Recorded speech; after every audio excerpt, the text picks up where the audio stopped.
A new study is raising concerns about the potential spread of Omicron, especially in the developing world. Researchers at Oxford University studied the impact of the variant on two widely used vaccines, Pfizer and AstraZeneca. They found their effectiveness against symptomatic disease was significantly lower compared to the Delta variant. In the case of AstraZeneca, widely used in the developing world and early on in the UK, there was, quote, no protective effect of vaccination against symptomatic disease with Omicron from 15 weeks after the second dose, 15 short weeks.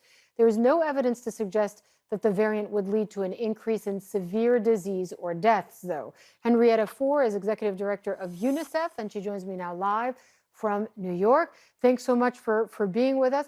What is your, at UNICEF, the vaccination plan going forward for you? What are you hoping to achieve in the coming year in the developing world specifically?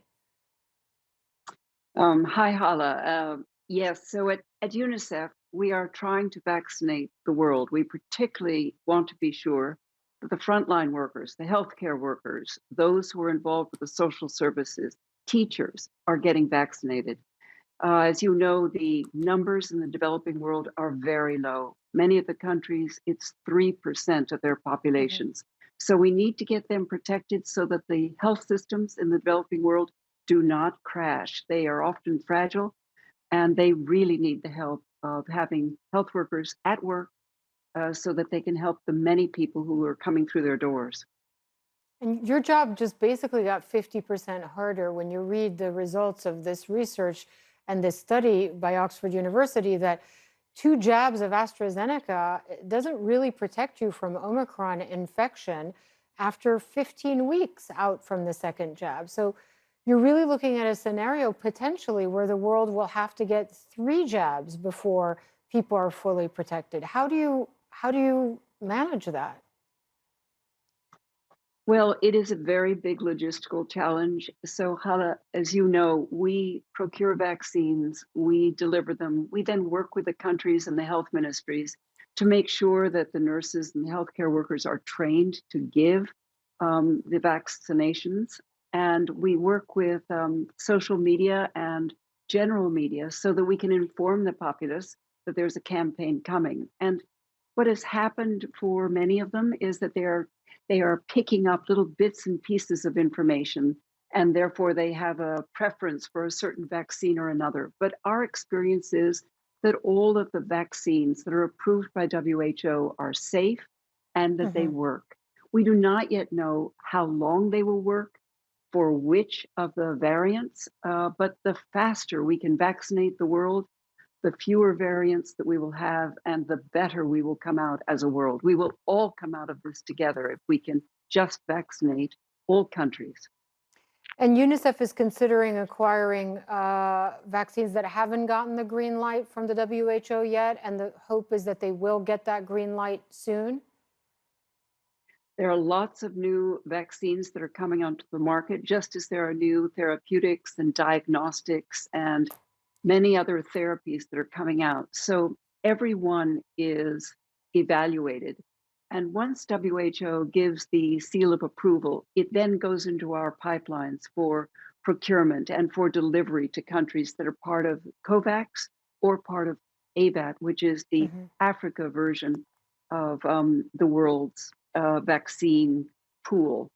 So we Yeah. will be procuring from all sources, but there are lots of companies that are now interested in how they can help.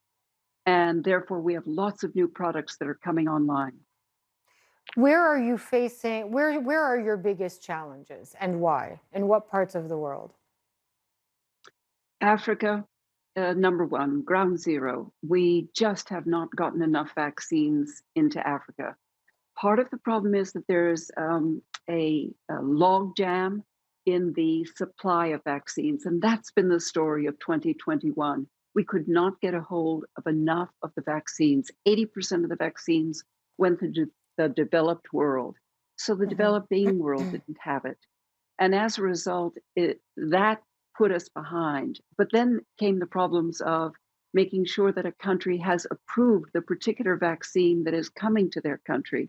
Do they have a way of logistically taking care of it? You know, vaccines need to be refrigerated. For Yeah. some, it's ultra cold chain. Did they have that? Did they have nurses and healthcare workers who were trained even in the rural clinics?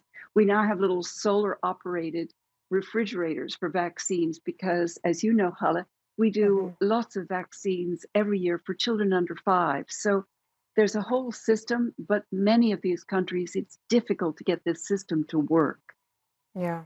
And you mentioned the fact that vaccines need refrigeration. Some of them, like Pfizer, have very specific storage requirements.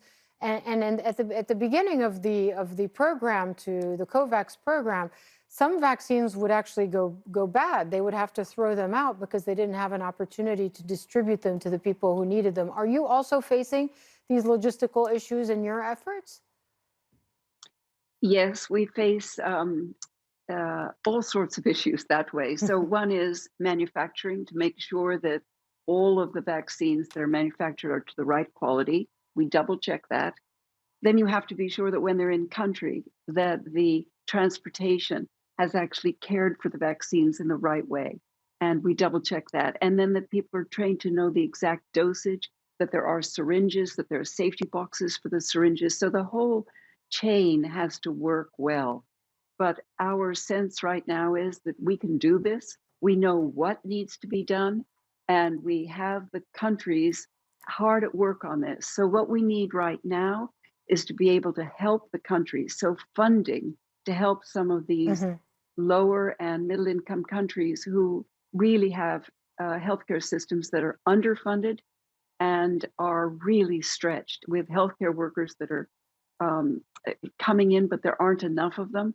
So we have to ramp up as a world to vaccinate the world, to actually get the vaccines in their arms. That's the challenge for 2022. All right, we wish you good luck with that. And as we've said so many times, it benefits the whole world when everyone gets vaccinated, not just obviously in the country in question. Thank you, Henrietta, for the executive director of UNICEF. We really appreciate it.